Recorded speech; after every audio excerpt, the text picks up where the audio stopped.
let me explain the energetics of the destiny swap or feeling drained whenever you encounter someone. Okay, I'm going to explain this from an energetic point of view. So it's going to sound a little bit funny because I'm explaining the hows of how you're going to discern what is going on based on how you're feeling. I'm going to draw on symbolism and imagery to explain it so that energy flow makes sense, okay? Right. So whenever you encounter someone, there'll be kind of an energy swap, some symbol that you recognize as them, and then you're like, okay, whenever you think of that thing, it's like, okay, it's them, okay? Right. So whenever that happens, there is a link because you recognize that it is them because of that thing that you're thinking about that represents them, if that makes sense, okay? Right.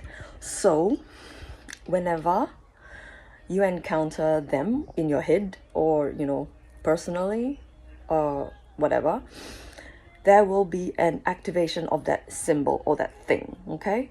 So whenever you feel that symbol, there is a connection and that is established, right? So in an event of a possible, I don't think so ever, if you don't let it, okay, destiny swap or energetic drain, what happens is you have exchanged ideas with them. When you communicate an idea and someone understands it, and you see that someone understands it doesn't matter how they understand it in their own way, right? However, there is a positive like, right, I spoke something and you understood it. So when this link is established, there will be a link unless you dispel it, unless you ignore it, unless you think about something else and not think about it, which is how the link is activated. So this link, whenever they have their experiences to do with that link, maybe they're going towards that link, maybe they're exploring the idea that you are recommended and shared and communicated, there will be a little tug on you, okay? It feels like, maybe that's how I believe it, but I don't know if it'll resonate with you, but there will be a tug. And the thing is, the body responds to change with kind of fear at first, like thanks to the ego, like, okay, it's what it does. It's like, oh no, it's a thing, I feel the tug. What is it? It must be them draining my energy. But, it's not. But that would be how the body experiences the tug.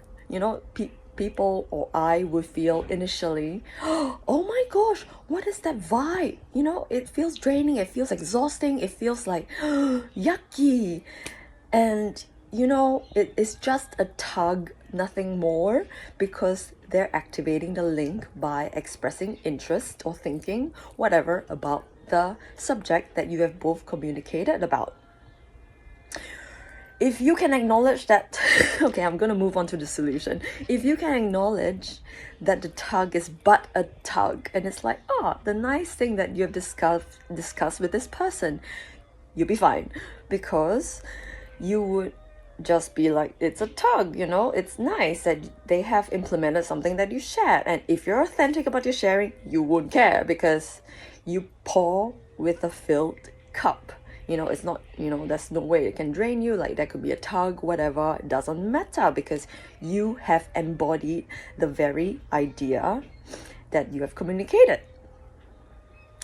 So what you can do when you feel the tug is do nothing, or you can, in order to make yourself feel better, think about something else. It can be very intrusive, because it's like tug, tug, tug, tug, that sort of thing, until they can embody it, because they are using you as an energy source for now, okay? This is not forever. It's because, like, whenever you share energy, like, they might need to, look at it a little bit more before they embody it, if that makes sense. So, it's okay, this universe is a universe of plenty, of abundance. Like, there's so much that we can have, so much that we can share, so it's okay.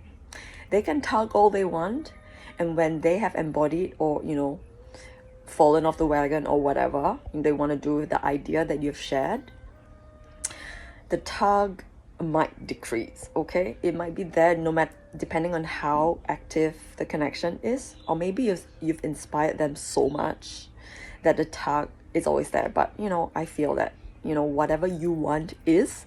So if you intend, okay, the tug's gonna be temporary, or the tug's gonna be, you know, however long you want it to be. Like, I personally prefer it to be like no more, because I respect my personal energy, feeling, and space. Like, just no. I like this is good, okay? No tugs for me, thank you. So like, if you implement practices like thinking about other things and sort of pulling your energy away from the tugging feeling, it should go away. You know, if that's what you want, you know, it goes away. It does go away, I can say for sure, because it's experience to me. So it's really up to you. And I noticed your intention really makes a difference. Like, if you think there's gonna be forever and then you'll be like, okay, this is gonna be forever, but no, okay? Because sometimes, like, for now, like for me, I like it to be gone. So yes, this is how you can deal with potential like destiny swapping or energy drainage of people, so that you can protect your energies, draw boundaries, and feel safe, calm, and good, and peaceful and loving in your own energy. And I wish you have a lovely day.